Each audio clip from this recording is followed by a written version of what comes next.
All right, so this morning I'm sitting with Rebecca Percasky, one of the co-founders of Better Packaging Co.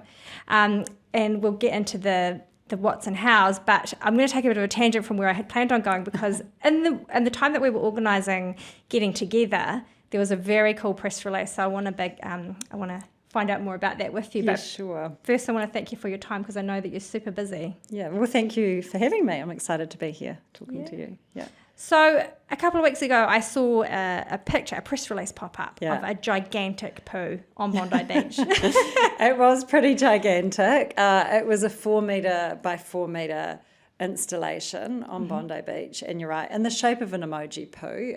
We wanted to do something really fun for World Environment Day, but also with a serious message, because it represented the amount of pollution that enters our ocean every 30 seconds.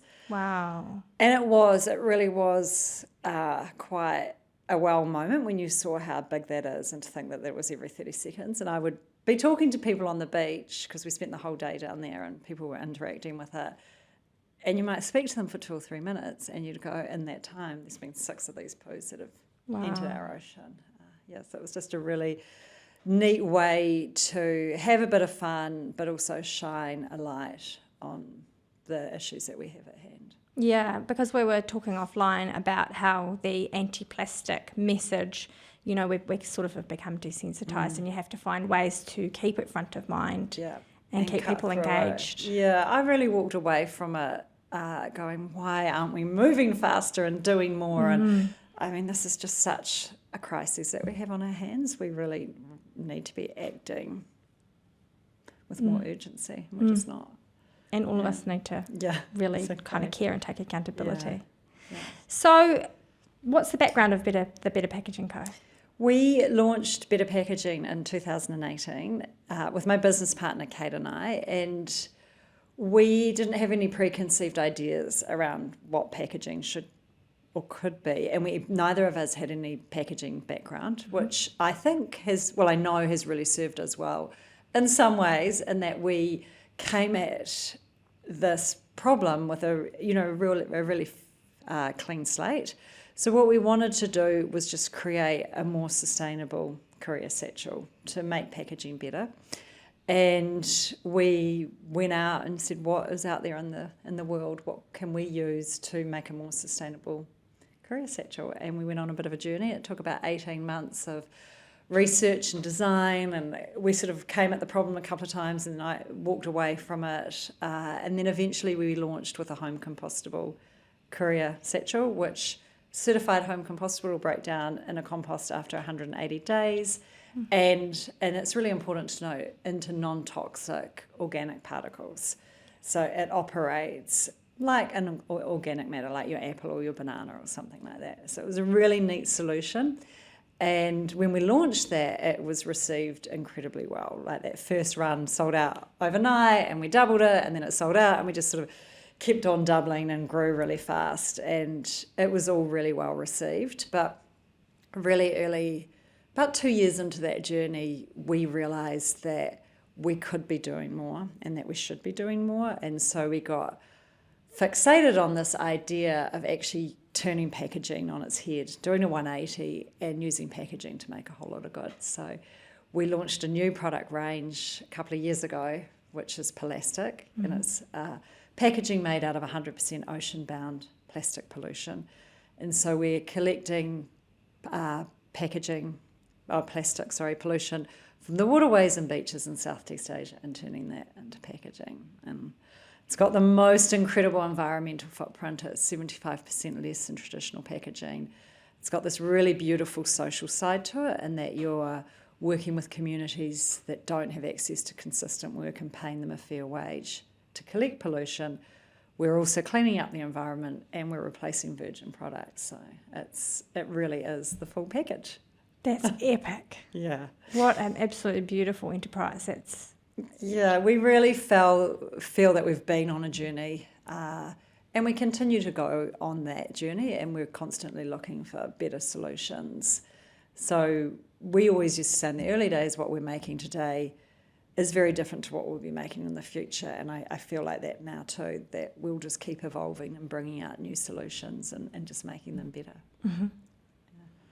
So that's no longer relevant. That was a once you get me started, I won't stop. Oh, well, that's a great thing because it's incredibly interesting. So how did you go about getting the first sales? Well, we actually, it was really interesting as well. I put a Google AdWord up. Oh, yeah. And at the point in time when I did that, we didn't actually have the product in hand, so we'd ordered it.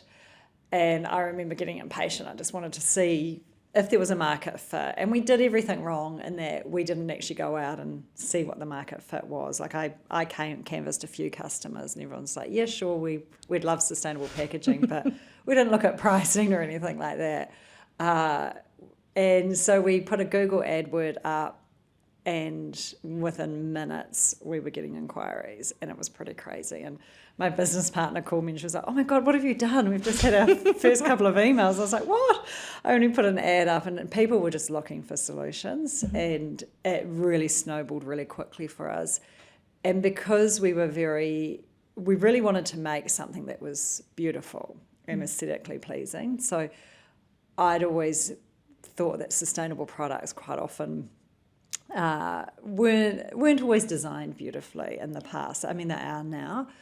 And so quite often you had to forego the aesthetics to get something sustainable. And we wanted to make sure that you could get all of those things. Mm-hmm. And so we really created the products quite beautifully. You know, they were matte black, and they had really funny messaging on them. And people just responded to that, and they loved it. And so what we found is we created this viral marketing campaign because our products were going out into the world with all of our messaging on them. And people were taking photographs of them when they received them because they'd never seen anything like it. And so it became an Insta-worthy product. And we got a lot of customers that way via social media, and then also people receiving the bags and going, oh, this is really neat, I might use it in my business. Yeah. And I guess at the moment, you're probably in the eye of the storm that is sustainability. It's what we're all thinking about at the moment. But it's taken you, years and years and years of work to get to the point where it seems effortless. Or it's not effortless. No, it's definitely not. It's a lot of work. Yeah, and you're just fighting fires and issues. Yeah. We're trying to change something that's been around for hundreds of years. Plastic's been in use for over 100 years. Yeah. It's really hard to move the ship. People say they want sustainable solutions, but making people move is tricky and hard. Yeah.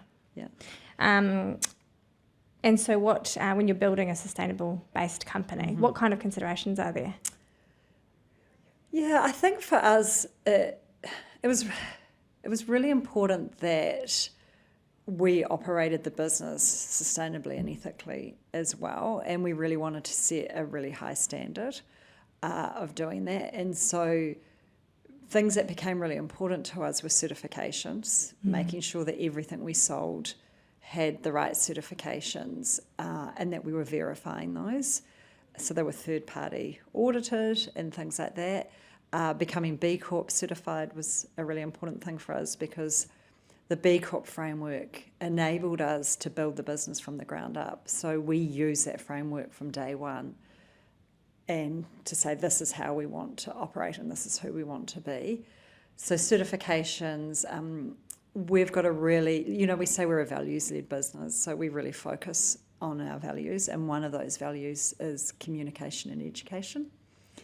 And so that became a really big pillar of who we are and what we do, which is why we do things like this, podcasts and things that do take up time, but it was really important for us to get our message across, regardless of whether it sold packaging or not. Yeah. So they were all the considerations we take into play, but we're working on it constantly, trying to build the right culture, trying to support our employees and things like that, It's just a constant work in progress. So with regard to your people, you've got internal and external stakeholders. So how do you get the best out of the people around you? No, it is a work in progress and something that we focus a lot on. We've recently implemented OKRs, which is objective and key results. So setting a really clear strategy and sharing that with the team and taking them on that journey. And for the last quarter and the next 2 quarters, culture is one of those 3 objectives. So there's an objective around culture and making sure we create the culture that works for everybody. B Corp was a big part of that as well. We also have a group called the Better Being Group. So it's a group of non-managers who organise events for the team, gets feedback on what works and what doesn't. We have a Ask It basket, which is an anonymous basket where people can put in questions or issues or things that they're worried about. And we are just looking at sort of our review process and our feedback process and how we kind of keep those doors open as we grow so that we're getting that feedback loop. But yeah, it's something that we're constantly working on. We have got someone that we've hired who's dedicated to that side of the business, so resources and culture and people, and making sure that we're constantly improving. Brilliant. I actually hear a thread there, kind of like moving on the go, learning on the go and adapting as you get new information. Yeah, you make a lot of mistakes, and I think for us it's been really important to learn from those mistakes and then incorporate them back into the business. And one of the things we're really focusing on the moment is, rather than working harder, how do you actually work smarter?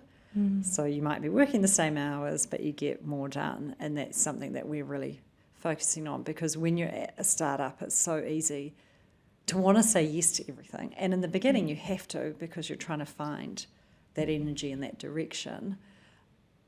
But as you get a bit more further on, you need to start really refining down what you're doing and making sure you start saying no to some things. Yeah. Which is hard, but it's something that I'm learning. Yeah. That's quite a good segue to my next question, which is, how are you protecting and preserving yourself and looking after your own well-being so that when you are at Better Packaging, you're bringing your A game? That's a constant thing that I'm working on as well. Yeah, I think each year I try and bring something else in to my life. So I realised sort of 3 years to starting this business that I hadn't exercised, and I was someone who just always exercised all the time, and so that kind of became my focus for 2 years ago, was to bring that exercise back and just taking those moments when you can, making sure that you do carve out that time with your family, and always make sure there's time in the day where my phone and my computer are nowhere to be seen, and I'm actually just focusing on the kids and the family time, no matter how small that is, even if it's only half an hour some days. Yeah, being present is very important. But it is, it's something that I struggle with for sure, because there's always something to do. There is, and then there's always another day as well. Yeah, that's actually a thread that we've heard quite a few times during this recording, is when you so wholeheartedly believe in what you're doing, it can be really hard to set it down for the day and go and do something else. So it's equally important, looking after your own well-being, but it's easy to kick that can. Absolutely. So where to for Better Packaging?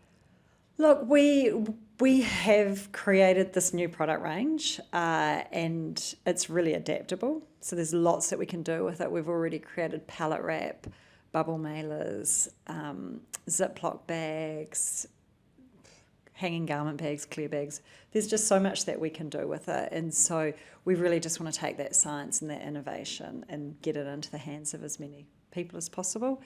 To make as much impact as possible, because for every bag we sell, that's a bag that's not in the environment. So our focus for the next couple of years is really just growing our sales and marketing and getting our products into the hands of as many people as possible, while looking for what is that next thing or how can we make them better.